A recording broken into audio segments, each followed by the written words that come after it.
At one point, I was taken into a very deep, helpful teaching. It happened to be the teaching that has become known as the Course in Miracles. I was called to this teaching, and I was open and available enough that I could receive this teaching as a transmission.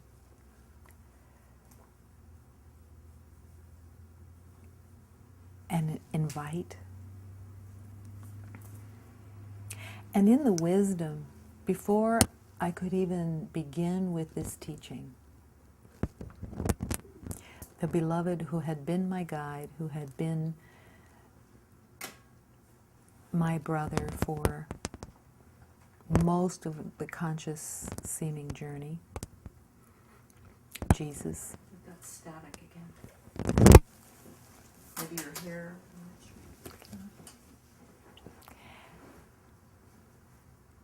This beloved said, and now we begin.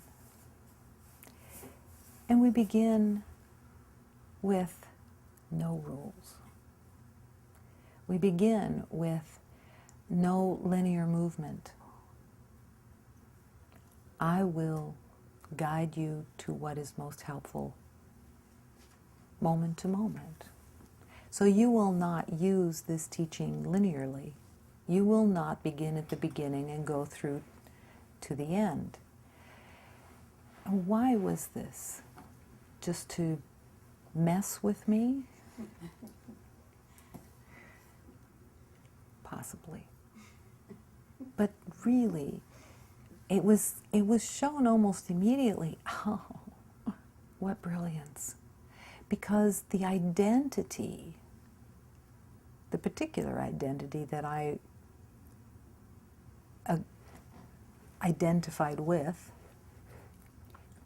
was just so ready to hook into doing it in a good way, into making progress, into conquering this, into getting it and doing it right. The good girl was waiting. And on the other side of the coin of the good girl was the disappointment of failure. That was waiting too. You can't do this. You have never memorized anything in your life. You can't do this. You can't study. You can't do this.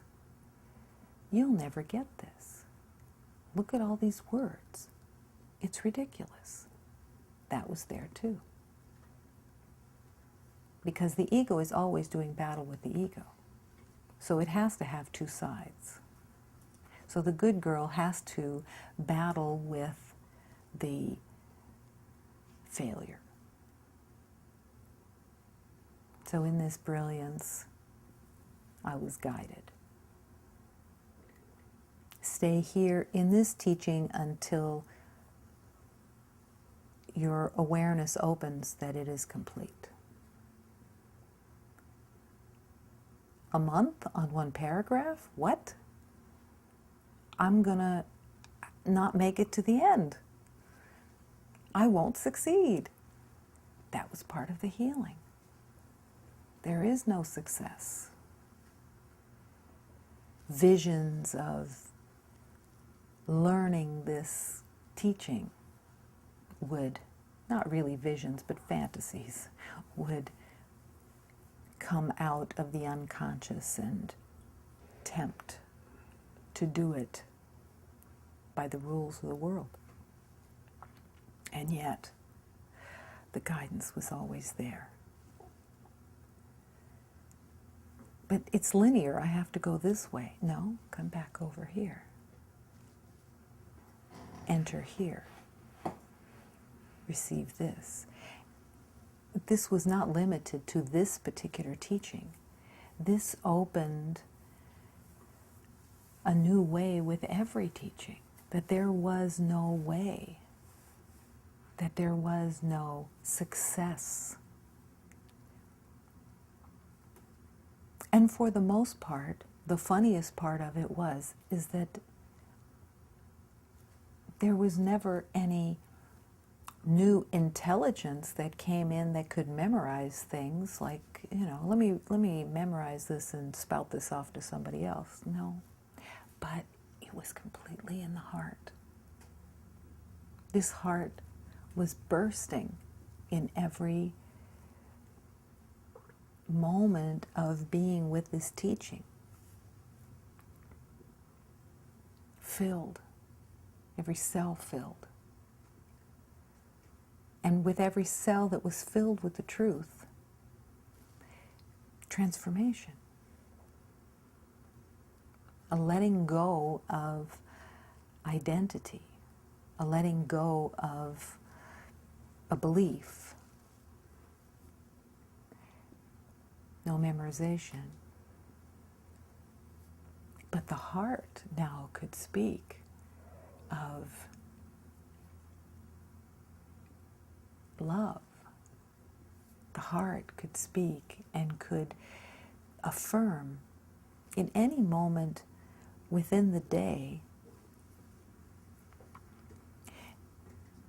It would remember the divine teaching, and it would bring it into manifestation, because it doesn't matter what the teaching is, what the form of the teaching takes, whether it's teaching of a poem by Hafiz, or it doesn't matter what it is. A prayer, doesn't matter what the teaching is. If you are not living it, it has absolutely no value. It is to be lived. This is how healing occurs. It does not occur by being a good student on a theoretical basis. It is to bring the divine holy teachings of truth, of love, that serve as the divine alchemy of unraveling. It is to bring them into your life and live it, no matter what. And that also becomes the healing, because you are putting your faith and trust in something other than what you think you know.